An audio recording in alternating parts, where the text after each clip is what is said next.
Several NBA front offices told ESPN they have a different kid ranked ahead of Cooper Flagg. In fact, this draft is so stacked, at least 5 players in the 2025 draft would have gone number 1 in 2024. Cooper's got competition. But why aren't we hearing about this? Because the hype for Cooper is insane. Yes, of course, he's big time. You don't compete against NBA players at 17 years old if you're not. But the term generational gets thrown around way too much. It's supposed to mean once every 15 to 20 years. You can't have too many of those. We've already had 2 recently, LeBron and Victor Wembanyama. That's it. Oh, Zion was a generational prospect. No, he wasn't. Supposed to be can't miss, right? But most people think Ja Morant should have gone number 1. And NBA teams know this. 1 year before the draft, people didn't even have Zion in their top 3. In fact, this early, a year out like we are now, mocks rarely get number 1 right. They guessed right on Wemby, Cade, Ant, and Ben Simmons the last 10 years. That's it.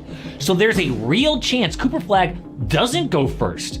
People have been so obsessed with him, they have ignored potential stars that could go number 1 instead.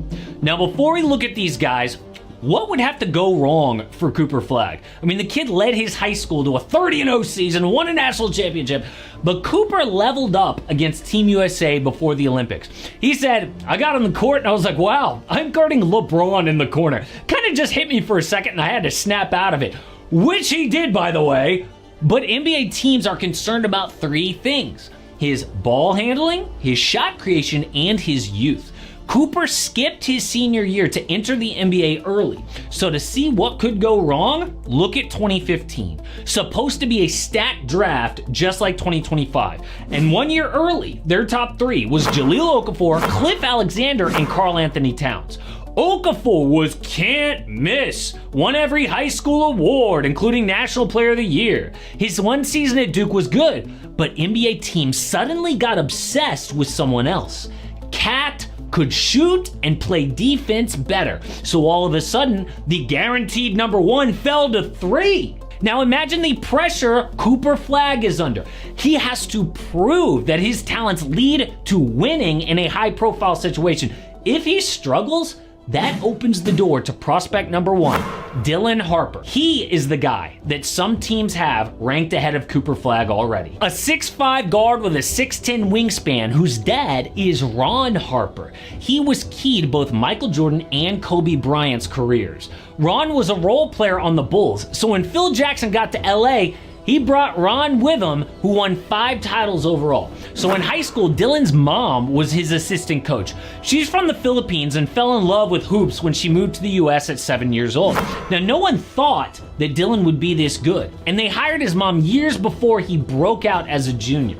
Dylan crushed the recruiting circuit and was invited to try out for the U19 World Cup. Not only did he make the team, he started and led in assists at 17 years old. So big-time schools recruited him, including Duke, to play with Cooper Flagg. But Dylan chose Rutgers because his brother went there. But 2 hours before his big family announcement, Adrian Wojnarowski broke the news on Twitter. This made everyone so angry. Dylan's dad said, "That was some BS you pulled today, Woj.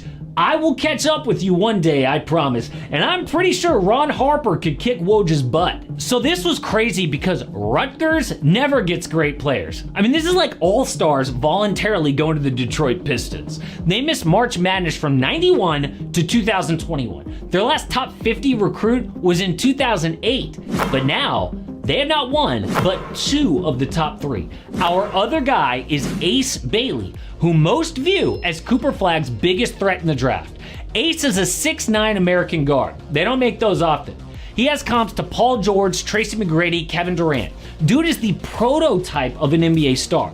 A big player who can pass, shoot, handle the ball like a Jason Tatum, Kawhi, or Luka. Just look at his high school McEachern against the elite Harvard Westlake. McEachern got down 18 points. Dozens of scouts there to watch Ace, but he was dealing with a sore knee and was tired after playing 5 games in 3 states over 7 days.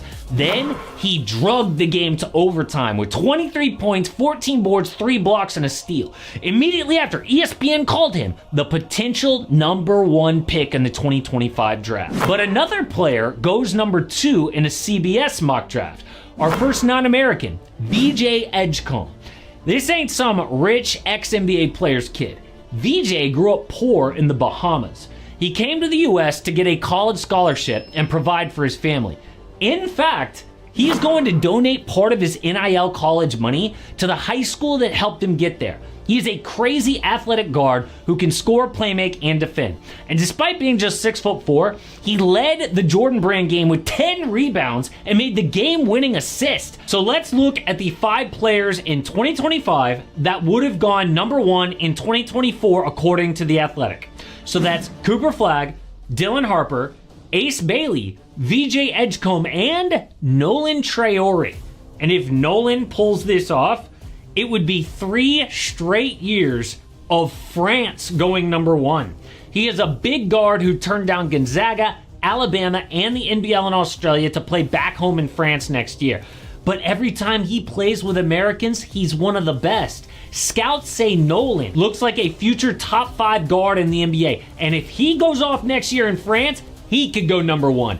But if any one of these guys goes ahead of Cooper Flagg, that's not a bad thing for Cooper.